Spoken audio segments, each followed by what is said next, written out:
comentarles que con la ayuda de Dios, el apoyo de las diferentes instituciones gubernamentales y no gubernamentales, personal de la municipalidad, se están conformando las mesas de trabajo, conformando 9 comisiones, las cuales van a empezar a trabajar a partir de este momento. La intención y el objetivo de esto es que empecemos a dar resultados. En este caso les hablo específicamente de la Comisión de Educación.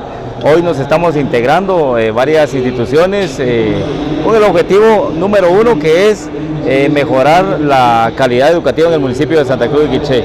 Ya en su momento vamos a darles a conocer cómo van a estar enfocadas nuestras actividades, las visitas que vamos a tener, las instituciones que las conformamos, está la Comisión de Salud, etcétera. O sea, hoy la intención es de que empecemos ya a trabajar y empecemos a generar. Se los decía hace un momento a todos los presentes que pues la idea y la intención de conformar las comisiones es la que de aquí a máximo un mes o más tardar 2 meses empecemos a dar resultados en beneficio de la población del municipio de Santa Cruz de Quiché, y ese es el objetivo principal por el cual el día de hoy estamos trabajando en mesas de trabajo, 8 mesas de trabajo que se conformaron el día de hoy. ¿Cuáles son esas comisiones?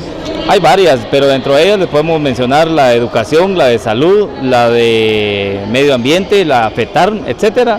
Pero como les digo, la intención de la conformación es la de empezar a dar resultados. No nos interesa hacer una planificación de 80, 90, 100 hojas, nos interesa una planificación concreta, una planificación que al final entreguemos resultados a la población, que es el objetivo principal por el cual hoy estamos haciendo estas mesas de trabajo. ¿Existe la anuncia de parte de los encargados de instituciones para este?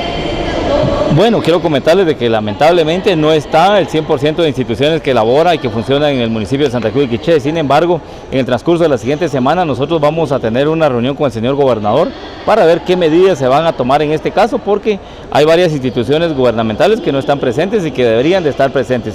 Porque recuérdense que el objetivo de cada institución que está funcionando en el municipio de Santa Cruz de Quiché está con la intención y el objetivo de trabajar por sacar adelante al municipio, y indiferentemente cuál sea su objetivo, cuáles sean sus planes y gestiones y áreas de trabajo, todas están enfocadas en trabajar por el beneficio del municipio. Así que vamos a hablar con el señor gobernador, vamos a hablar con los jefes de las instituciones para que todo el personal esté presente, y si no lo hace, pues en su momento vamos a dar a conocer también los nombres de los jefes de instituciones que no están presentes en la reunión del COMUDE.